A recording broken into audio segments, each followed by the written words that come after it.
only 3 votes. It could be decisive. It could make a difference, but people aren't going to focus on it because it's only 3 electoral college votes. So again, Obama has a strong chance to flip Iowa, very strong. In fact, I'd say considerably greater than 50-50, and will almost certainly keep Minnesota. The rest are probably not reachable and are not really worth trying too hard for in any case. So if you're focusing on the election, if you're a political junkie like me, and you're going to look at this from this region, the state that you want to look at carefully is Iowa. The rest of them, focus on other things instead. Okay, the next group of states is the Pacific. Let's shift a little bit over to the west over here. These states are so north-south oriented that I apologize I didn't get a very good shot of them. But these are the West Coast states and the Pacific states. Washington, you might not be able to see it, has 11 electoral college votes.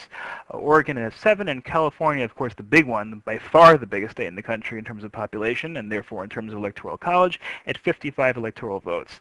Alaska and Hawaii. Hawaii has 4. You might not be able to see that. Alaska has 3, as being one of the smallest states in the Union, even though it is the largest state by far from a geographic standpoint. This is a region that used to be a swing region, but now is strongly in the Democratic column. Really, well, when I say strongly, really except for Oregon. And, well, we'll discuss Alaska and Hawaii in a minute. Those are a different story. California will almost certainly go vote for Obama. Again, California is a state, because of McCain's home in Arizona, it's possible that he might have been competitive there in a different year, maybe in 2000, for example. But this year, with the mood of the way the country is today, I don't think there's any chance that California will vote for a Republican candidate. Washington, a state somewhat considered a swing state, but moving further and further toward the Democratic side of the ledger. Oregon is a state that generally is very close. Oregon is a state that has voted for the Democrats the last few elections, but only by a very, very small percentage. I think it was under 4 points in both elections that involved President Bush. Alaska is solid Republican. That's not 3 electoral college votes, not a big deal. Hawaii's 4 electoral college votes, even though people generally assume that it is a Democratic, that Democrats generally win Hawaii. They do generally win Hawaii, but it's been very, very close. Last election, I think it was only a couple of points. The polls going into Election Day had Hawaii really neck and neck between Bush and Kerry. But again, forget Hawaii and Alaska. They're small states, and they're not going to flip anyway. Hawaii will probably go for Obama. Alaska will probably go for McCain. The only real issue over here you have is Oregon. And Oregon will... The thing about Oregon is that Oregon voted very strongly for Obama in the primary. He won in Oregon by, I think, 16 or 18 points. He also, Oregon is a socially liberal state, and the socially liberal state, Obama is very, very much in favor there, and I think that McCain will have a very, very difficult time poaching any of these states. So it's a recent Democratic stronghold, the West Coast is. 5 states, again, 80 electoral college votes, most of those in California, 55 of those in California. Smaller margins than people realize. Again, especially I'm referring to Hawaii and Oregon, both states that have traditionally gone Democratic recently, but by very, very small margins. But still, this year, I don't expect any of those to flip. No real swing states. It's possible Hawaii, Oregon, and Washington could be on McCain's list, but I don't think any of them are really going to get there. Again, in a different year or against a different candidate, McCain might do well here, especially in a state like Oregon, maybe even in a state like California. But this year, I think that Obama won't have too much trouble picking up the 3 big West Coast states. He'll lose Alaska, but he'll probably win Hawaii as well.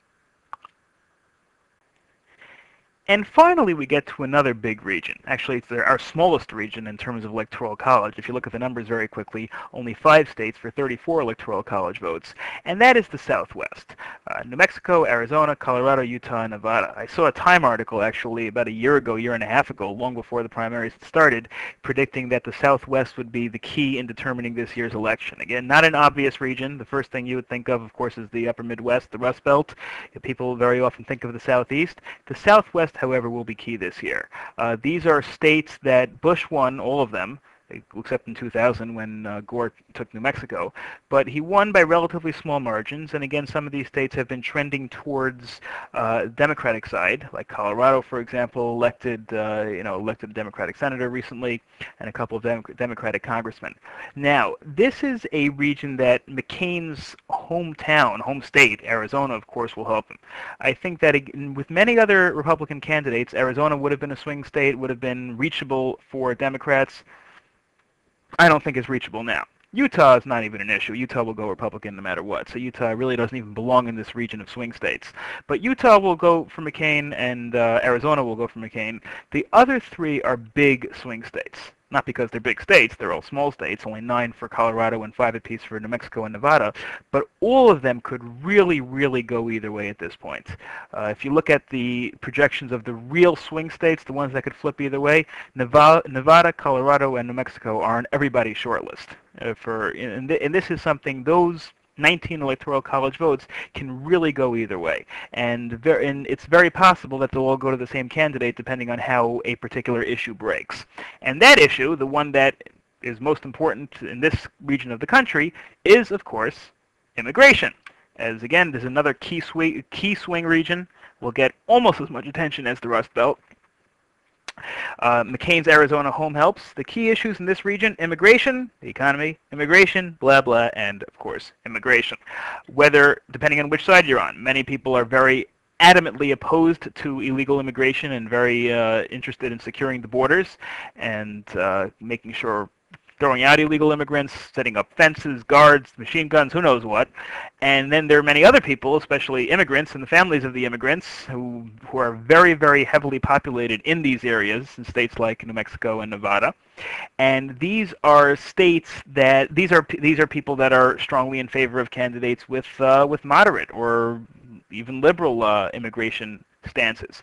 John McCain, well, it depends which John McCain you ask. The John McCain of a couple of years ago that was joining with Ted Kennedy to try to pass comprehensive immigration reform, which would have allowed certain illegal immigrants at least some level of amnesty. I don't want to use the word amnesty; it's a little bit of a dirty word in today's electoral climate. But or the John McCain of during the Republican primaries, really, in order to shift himself a little bit to the right, to do what he needed to do to win the nomination, he kind of backed off that a little bit. He kind of said, well, maybe we should concentrate on securing the borders before we allow illegal immigrants to get on the path to citizenship or to stay. So how these issues are handled, how the immigration issue, depending on which side comes out on top in terms of the voters' preference, really will decide this region and may end up deciding the election. The key swing states over here, Colorado, New Mexico, and Nevada, are all key swing states over here. 19 electoral college votes up for grabs. If McCain does pretty well in the Southeast and holds, let's say, all of those states except for one, or holds all of those states, and the Rust Belt is kind of like a draw, as it was between Bush and Kerry and between Bush and Gore, and it may very well come down to these states. You could look at many different scenarios under which these 3 states are going to be the ones to decide the election.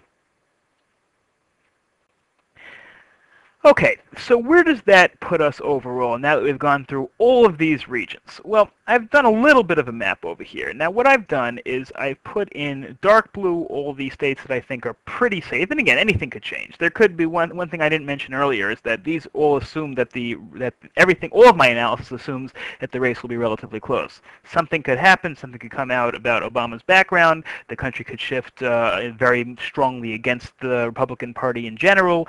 McCain could. Who knows what could happen. I mean, there could be issues that could swing the election one direction or another. But assuming that it's a relatively close election, I believe this is basically the outlook for the country. The states in blue are states that I think are pretty safe Democratic states. The states in light blue are somewhat safe Democratic states. The dark red or the red are the safe Republican states. The orange are what I think are likely Republican states, but not necessarily. And the purple are the big swing states.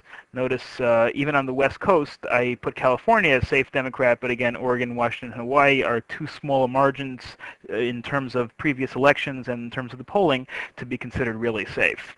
Again, I think the Republicans have most of the South Central, most of these states over here. I put Montana in orange because, again, it's possible that it will flip. The Southeast, again, Virginia and Florida, I think, are key swing states, and North Carolina or Georgia are at least pickup targets. In the Northeast, again, mostly blue, although I put Maine and New Jersey in only light blue because I think those are at least possible targets. The purple ones are the battlegrounds.